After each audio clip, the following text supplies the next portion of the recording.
Good morning and welcome to Worcester.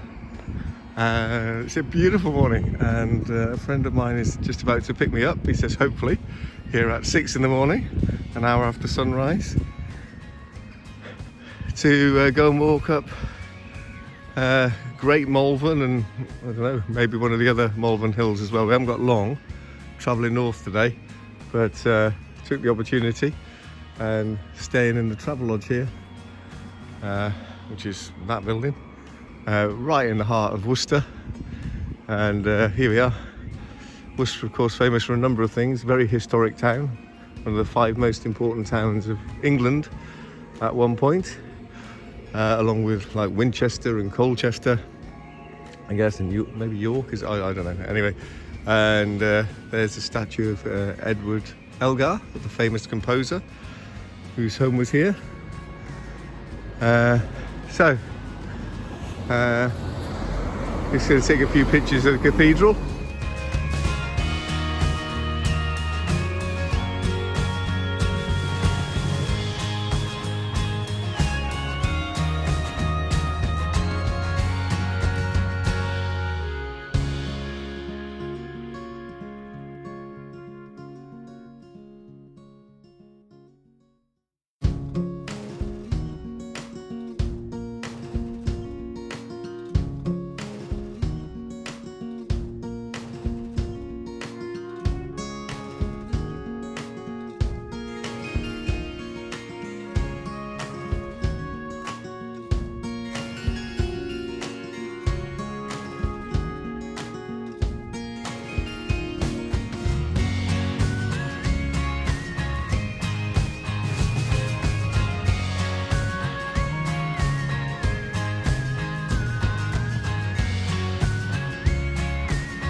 Beautiful morning. Looks like it's going to be a glorious day here down by the riverbank. So nice reflections there of the trees in the water. I might try and get that one.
So after a bit of breakfast, and we resume our history tour with Professor Patrick here of Ecuador University, and this here is very significant in the battle that was fought on the 3rd of September 1651 as part of the English Civil War. So tell us about that. So basically, we've been to Powick, we've been to the bridge into the church. So this is all on the same day. So obviously the taking of the bridge in Powick and the where the church was, that was in the morning. Yes. Okay.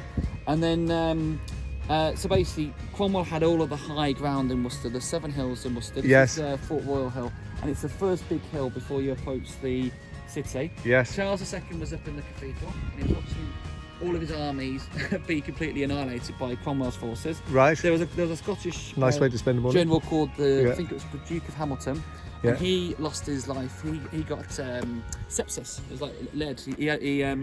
So he unfortunately died. Yeah. And he was kind of like the head of the army in this part of Worcester. Yes. And he was based in a building called the Commandery.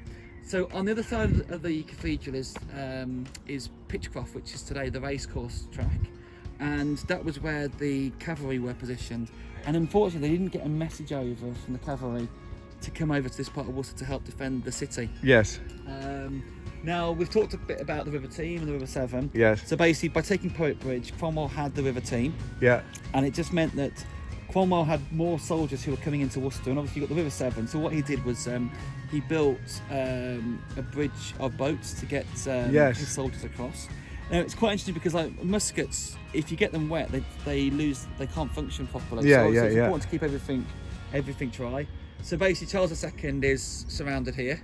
Yeah. And all of the high ground's being taken, and it's basically a march into the city. And if you have a little look over here, so you can see the cathedral. You can see there's a siege going on here. Yeah. They've got the cannons.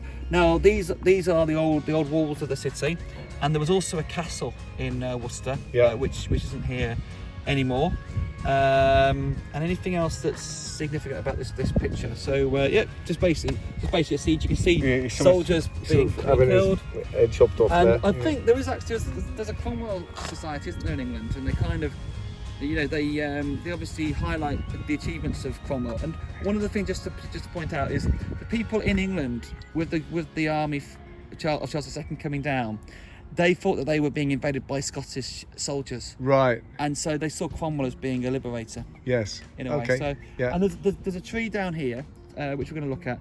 2 American presidents came to Worcester and actually said that this hill was a very important place. It was where liberty was fought for.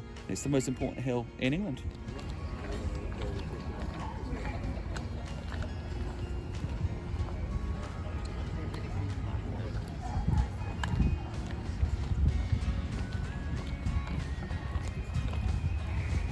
800 years old. 700-800 years. This pub always been a pub, or? It says the Cardinals. Well, basically, people would go to the cathedral on pilgrimage. Yeah. And this would have been a popular stopover point. Yeah. That makes sense. So this is more like the Tudor. So if you can imagine, bit of Worcester. Back in 1651, on the 3rd of September. Yeah. This street here would have been piled full of Scottish bodies. Yes. All the soldiers would have been buried up here, and we're talking hundreds and hundreds. Yes, because it was a massive fight for Worcester. Yeah. Cromwell's forces, when they came into Worcester, didn't take any prisoners. Right, they just killed them all. Yeah. Well, when I say that, they did send some off to the colonies. Right. Yes. They went off to the West Indies. Yes. And the red-haired Scots. Yeah. Over in the Americas were referred to as rednecks. Right, and hence where that name came from. You were saying. Absolutely. So as you can see, very Tudor house. Very kind of Tudor. Yeah, Tudory feel. Tudory feel. Yeah. Very nice. So we're coming up to the place. Is that right, where King Charles kind of slipped away from the city and escaped? Yeah, tell us a bit about that. So basically, Charles II realises that he's in a little bit of trouble. Yeah. And he, so his forces are basically being massacred in the streets of Worcester around the surrounding fields. He is, in a way, he's deserting his army, isn't he? Yes. So he's taken all these men from Scotland and he's marched down to England. Yes. And they're all being slaughtered in the streets here. Yeah. And he's not worried about, the honour of dying in battle. He's more interested in getting out of Worcester now. Yeah. So quite a sensible guy, really. Yeah. So what he decides to do is he's like knocking on all of the houses here. Yeah. And eventually he's let into a house. Yeah. And he has to disguise himself. Yeah. As a servant, and he leaves Worcester with only a few people. I think only about 7 people. Yes. And they all go on horseback and head in like a northwest direction. Yeah. Out of the city and head towards Staffordshire. Yeah. So they get to a place called Boscobel House. Yeah. Which is like a Catholic household. They've got priest holes. Yeah. However, Cromwell's forces catch up with them. Yeah. And the only place he can really hide is an oak tree. Yes. On their land. So he hides up a royal oak. Yeah. Hence the name, the pub, Royal Oak. Yes. And then it's something that he's no longer safe there. So where he goes to next is he then goes up to Wolverhampton. Yeah, as I said, so things were really getting desperate then. He goes to a place called Moseley Hall. Yeah. In Wolverhampton.